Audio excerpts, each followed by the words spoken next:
के योग Indian national Lokdal party के प्रदेश के अध्यक्ष, पूर्व में रहे मंत्री चौधरी रामपाल माजरा जी, पूर्व में रहे विधायक जोगीराम जी, पूर्व विधायक पृथ्वी नंबरदार जी, अभी आपके रूबरू होकर के गए स्वर्गीय तेजी मान जी के सपुत्र बोनी मान जी, जेजेपी को अलविदा कह करके आज आपकी इंडियन नेशनल लोकदल पार्टी में शामिल हुए भाई सुभाष जी, जिला के अध्यक्ष राजपाल माजरा जी, प्रदेश के सर्वहित पार्टी के संयोजक जसवीर जी तंवर, आपके अपने जिला पार्षद दीप बाड़ू जी, पार्टी के जिला के युवा के अध्यक्ष मंच का संचालन कर रहे मोनू बाड़ू जी, पूर्व में रहे सरपंच इंदर सिंह जी, मंच पे मेरे साथ बैठे हुए इंडियन नेशनल लोकदल पार्टी के प्रदेश के जिला के हल्का स्तर के सभी नेतागण, आज की चुनावी सभा में आए हुए बाड़ू गांव के मेरे आदरणीय पिता तुल्य बुजुर्गों, नौजवान साथियों, सम्मान के योग्य माताओं, बहनों, पत्रकार छायाकार दोस्तों, मेरे से पहले जो साथी बोल रहे थे उन्होंने आपके सामने आज देश और प्रदेश में किस किस्म के हालात हैं, हम किन परिस्थितियों से गुजर रहे हैं, हमारे सामने क्या क्या दिक्कत और कठिनाई आई है, इन सब बातों पे बहुत खुल करके चर्चा करी। अगर मैं उन्हीं बातों को दोहराऊंगा तो बहुत लंबा समय लग जाएगा, पहले भी आपके बीच में लेट आए, उसके लिए आपसे माफी चाहूंगा। साथियों, आजकल एक भारतीय जनता पार्टी की तरफ से नया नारा दिया गया है, 400 पार की बात कहते हैं, और उसके साथ साथ मोदी की गारंटी की बात कही जा रही है।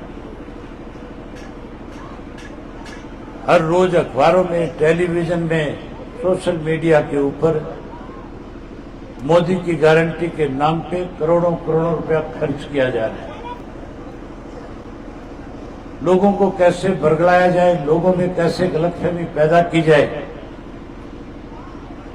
इसके लिए रोज इस किस्म की बात कह करके उस झूठ को सच साबित करने का प्रयास किया जा रहा है। हमारे देश में जब 2014 में लोकसभा का चुनाव हो रहा था, उस वक्त भी देश के प्रधानमंत्री नरेंद्र मोदी जी ने देश के लोगों के सामने 4 गारंटियां की थी। गारंटी चारों बहुत बड़ी थी। हर व्यक्ति के दिमाग में ये था कि मोदी के द्वारा किए गए 4 वायदे अगर कल पूरे हो जाएंगे तो भारतवर्ष का हर व्यक्ति खुशहाल हो जाएगा। सबसे पहला वायदा किया था, गारंटी दी थी कि सरकार बनने के बाद विदेशों के अंदर जो काला धन जमा है, जो कांग्रेस के लोगों ने लंबे समय तक सत्ता में रह करके लूटने का काम किया था, हम उस काले धन को वापस लाएंगे और हर व्यक्ति के खाते में 15-15 लाख रुपए जमा करा करके उसे मालोमाल करने का काम करेंगे। आम आदमी इस बात से प्रभावित हुआ। हर व्यक्ति ने बैंक में खाते खुलाए कि 15 लाख आएंगे, 15 लाख आने के बाद तो कर्ज मुक्त हो जाएगा। गारंटी बड़ी थी, लोगों ने विश्वास किया, वोट दिया। और जब लोगों ने इस बात को लेकर के बारी बारी प्रधानमंत्री को याद दिलाया तो फिर नरेंद्र मोदी के साथी अमित शाह ने कहा कि ये तो चुनावी जुमला था। दूसरी बड़ी गारंटी ली थी देश के युवाओं को, कैसे युवा का वोट मिले, इसके लिए कहा था कि 2 करोड़ युवाओं को हर वर्ष रोजगार और नौकरी देने का काम करेंगे। किसान का वोट कैसे मिले, किसान से वायदा किया था और कहा था स्वामीनाथन की रिपोर्ट लागू करेंगे और उसके साथ साथ एमएसपी का कानून बना देंगे। 2022 में किसान की फसल की आमदन के दाम 2 गुना कर देंगे। किसान भी प्रभावित हुआ, वोट दिए, सत्ता आ गई। एमएसपी का कानून बनाने की बजाय, स्वामीनाथन की रिपोर्ट लागू करने की बजाय 3 काले कानून बना दिए, जिसके लिए 13 महीने लगातार किसान को अपने घर को, खेत को, परिवार को, बच्चों को छोड़ करके दिल्ली के चारों तरफ बॉर्डर पे जाकर के बैठना पड़ा। हमारी माताओं और बहनों के साथ भी मोदी जी ने वायदा किया था और कहा था कि अगर मेरी सरकार बन गई तो जो ईंधन का चूल्हा है, जो लकड़ी का चूल्हा है, मैं उससे छुटकारा दिलाऊंगा। गैस का चूल्हा और गैस का सिलेंडर घर घर में मुफ्त पहुंचाऊंगा। इनसे वायदा बड़ा किया था, लेकिन सिलेंडर मुफ्त में देने की बजाय 1200 रुपए का कर दिया, महंगा कर दिया। चारों गारंटी फेल होगी। अब नए सिरे से लोगों को बरगलाने के लिए नई बात कही जा रही है। गारंटी तो अगर इस प्रदेश में किसी ने दी और उस गारंटी को किसी ने पूरा किया तो उस शख्स का नाम चौधरी देवीलाल था। याद करो साथियों, सन 1987 में चौधरी देवीलाल ने जींद के अंदर लाखों लोगों के बीच में कहा था कि अगर आप लोगों ने मेरी सरकार बना दी तो हर बुजुर्ग की पेंशन 100 रुपए महीना करने का काम करूंगा। वायदा किया था और कहा था कि किसान का 10-10 हजार रुपए का कर्जा माफ करूंगा। वायदा किया था गरीब की बेटी की शादी में कन्यादान के रूप में 5100 रुपए देने का काम करूंगा। ये 3 बड़े वायदे चौधरी देवीलाल ने आपसे किए और जैसे ही सन 1987 में चौधरी देवीलाल को आपने सरकार बना करके दी, तीनों वायदों को पहली कदम से पूरा करने का काम चौधरी देवीलाल ने किया। चौधरी ओम प्रकाश चौटाला जी ने 24 फरवरी से पिछले साल एक न्याय यात्रा की शुरुआत हरियाणा प्रदेश में कराई थी और उस न्याय यात्रा के दौरान मैं हरियाणा प्रदेश के 2000 से ज्यादा गांव, शहर और कस्बों में गया था। उस न्याय यात्रा के दौरान मैं 4200 किलोमीटर पैदल चला था। 6 महीने 11 दिन में यात्रा पूरी करके जब हम चौटाला साहब से मिले और उनको बताया कि आज प्रदेश के लोगों की बड़ी हालत खराब है, जब हमने उनको बताया कि हरियाणा की सरकार ने 5 लाख से ज्यादा बुजुर्गों की पेंशन काट दी, जब मैंने उनके सामने बताया कि 9 लाख से ज्यादा गरीब लोगों के पीले कार्ड इस सरकार ने काट दिए, जब मैंने उनको बताया कि गांव में पीने के पानी की कमी है, स्कूलों में मास्टर नहीं है, अस्पतालों में डॉक्टर नहीं है, सड़कें सारे प्रदेश की टूट चुकी है, बेरोजगारी बढ़ गई, कानून व्यवस्था चौपट होगी, महंगाई बढ़ गई, भ्रष्टाचार बढ़ गया, कानून व्यवस्था खत्म होगी, नशा बढ़ गया, अपराध बढ़ गया, तो चौधरी ओम प्रकाश चौटाला ने नए सिरे से हरियाणा प्रदेश के लाखों लोगों के बीच में फिर वायदा किया और कहा कि आने वाले समय में अगर इंडियन नेशनल लोकदल पार्टी की सरकार बनाओगे तो सरकार बनने के बाद जो पेंशन चौधरी देवीलाल ने 100 रुपया शुरू करी थी, जो 5 लाख लोगों की काट की गई, हम वो पेंशन ब्याज के समेत बुजुर्गों के घर पहुंचाने का काम करेंगे। जहां पेंशन बुजुर्गों के घर पहुंचाएंगे, 100 रुपए वाली पेंशन को 7500 रुपया करके बुजुर्गों का मान सम्मान करने का काम करेंगे। आपके सामने वायदा किया है, गारंटी की है कि अगर सरकार बनाओगे तो पीले कार्ड जो 9 लाख गरीब लोगों के काट दिए गए उनको बहाल किया जाएगा। चौधरी देवीलाल आवास योजना के तहत 100 गज का प्लाट और उस प्लाट के साथ उसमें पक्का मकान गरीब आदमी को बना करके दिया जाएगा। उन्होंने माताओं और बहनों से वायदा किया और कहा कि अगर आने वाले समय में इंडियन नेशनल लोकदल पार्टी को सत्ता में लाओगे तो सत्ता में आने के बाद गैस का सिलेंडर हर महीने की पहली तारीख को आपके घर सरकार की तरफ से मुफ्त में आया करेगा। जहां सिलेंडर मुफ्त देंगे वहीं 1100 रुपया हर गृहिणी के खाते में उसका चूल्हा ठीक से चले, उसको रसोई के पैसे ना मांगना पड़े, माताओं के खाते में देने का काम करेंगे। वहीं पढ़े लिखे नौजवान बच्चों को झाइल सरकार ने बेरोजगार कर दिया, विदेश जाने पे मजबूर कर दिया। हम इस तरह की नीति और पॉलिसी बनाएंगे कि विदेश में बैठा बच्चा वापिस हिंदुस्तान आएगा, अपने माँ बाप के साथ रहेगा, यही कारोबार करेगा, यही नौकरी करने का काम करेगा। हम हर घर से पढ़े लिखे नौजवान बच्चे को रोजगार देंगे, नौकरी देंगे, और जो नौकरी से वंचित रह जाएगा उसे मायूस नहीं होने देंगे। 21,000 रुपया बेरोजगारी भत्ता देने का काम करेंगे। ये बातें चौधरी ओम प्रकाश चौटाला ने चौधरी देवीलाल की जयंती 25 सितंबर को सम्मान दिवस के दिन में कही थी। ये बात मैं आपके सामने इसलिए बता रहा हूं कि सरकार आपकी तब बढ़ेगी जब लोकसभा के अंदर आप कुरुक्षेत्र की सीट को जीतने का काम करोगे।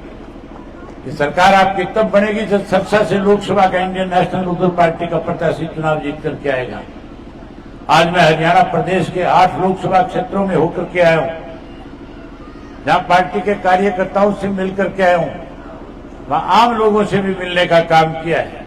मैं औरों की तरह ये तो नहीं कहता कि हम सारी की सारी सीटें जीतेंगे, लेकिन आज के जो हालात है उन हालात से लगता है कि हम 3 लोकसभा की सीटें इस बार लोकसभा के इस चुनाव के अंदर जीतने का काम करेंगे।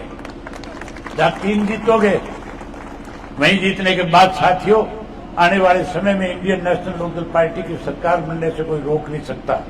आपकी सरकार बनेगी और जो बात मैंने आपके सामने रखी है वो सारे के सारे वायदे पूरे करने का काम इंडियन नेशनल लोकदल पार्टी करेगी। सारे वायदे पूरे करेंगे। वहीं आपसे एक निवेदन करने आया।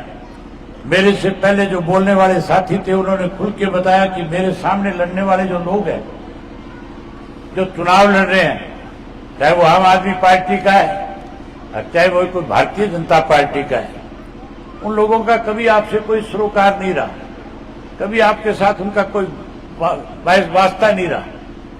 वो लोग केवल और केवल दाव लगाने के लिए आए। आप पीछे मुड़ करके देखो, जब कभी भी यहां कोई किसानों का आंदोलन हुआ, जब कभी भी कोई जाट आरक्षण आंदोलन हुआ, जब कभी भी मुआवजे को लेकर के आप लोगों ने कोई लड़ाई लड़ने का काम किया, जब कभी भी सरकार ने आपकी कोई अनदेखी करी और आपने उस सरकार के खिलाफ लड़ाई लड़ी, कभी भी आपके बीच में ना नवीन जिंदल आया और ना आपके बीच में सुशील गुप्ता आया। ये सुशील गुप्ता तो उस पार्टी से संबंध रखता है साथियों, जिस पार्टी ने हमारे सुप्रीम कोर्ट का फैसला जो एसवाईएल को लेकर के आपके हक में आया हुआ है, जो पानी आपको मिलना चाहिए था एसवाईएल का, इस पानी को रोकने के लिए पंजाब के अंदर आप पार्टी की तरफ से ये रेजुलेशन दिया गया कि हम एक बूंद पानी भी हरियाणा प्रदेश के लोगों को नहीं देंगे। आज उसी पार्टी के लोग आपके बीच में आकर के कहते हैं कि आप हमें चुनाव में जिता करके भेजो, हम भारतीय जनता पार्टी को उखाड़ने का काम करेंगे। बड़ी हैरानी की बात है, कांग्रेस पार्टी के लोग दिल्ली के अंदर आप पार्टी के साथ मिलकर के चुनाव लड़ रहे हैं। कांग्रेस पार्टी के लोग हरियाणा के अंदर आप पार्टी के साथ मिलकर के चुनाव लड़ रहे हैं, जहां यहां एक दूसरे की बड़ाई कर रहे हैं। भाई पड़ोस में लगता हुआ पंजाब का एरिया है, जब पंजाब के अंदर जाते हैं तो वहां एक दूसरे की मदद करने के बजाय एक दूसरे को गालियां देने का काम करते हैं, एक दूसरे की कमियां और खामियां गिनाते हैं। वहां एक दूसरे को कैसे कमजोर किया जाए, कौन किस तरह से ताकत में आए, इसके लिए भाषण दिए जाते हैं। बड़ी हैरानी होगी, ऐसा समय भी आपको देखने को मिल सकता है कि आप पार्टी के कांग्रेस के बड़े नेता जहां हरियाणा में और दिल्ली के अंदर एक मंच पे खड़े होकर के वोट मांगेंगे, वहीं दिल्ली पंजाब में जाकर के आमने सामने एक दूसरे को कोसने का काम करेंगे। साथियों, किस तरह से स्वार्थ की राजनीति की जा रही है। आज नवीन जिंदल जो है, जो कल तक कांग्रेस के अंदर था, उस आदमी को ईडी का डर दिखा करके भारतीय जनता पार्टी में शामिल किया। देश का प्रधानमंत्री 2014 के अंदर कहा करता था कि मैंने तिजोरियों में पैसे देखे हैं, कहा करता था कि मैंने तिजोरियों के अंदर गहना देखा है, सोना और चांदी देखा है।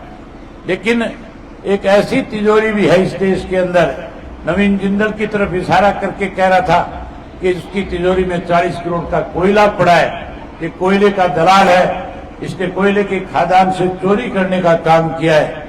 अगर मेरी सरकार बन गई तो सरकार बनने के बाद इसके खिलाफ हम जहां कार्रवाई करेंगे, जहां एक एक पाई वसूलने का काम करेंगे, वहीं इसको जेल की सलाखों के पीछे भेजने का काम करेंगे। जो जिंदल को बेईमान और चोर कह रहा था, उसी ने जिंदल से पहले चंदा लिया और चंदा लेकर के अब कहता है कि अब भारतीय जनता पार्टी में आ गया है, अब ये बेईमान नहीं रहा, अब ये लुटेरा चोर नहीं रहा, अब कोयला चोर कहने की बजाय उसे कोई नूर कहने का काम करता है। ऐसे लोग जो कभी आपके बीच में आए नहीं, जिन्होंने कभी आपके दिक्कत और कठिनाई को समझने का काम नहीं किया। आने वाले समय में चौधरी देवीलाल एक ही बात कहते थे कि केवल इस देश में दो वर्ग के लोग रहते हैं,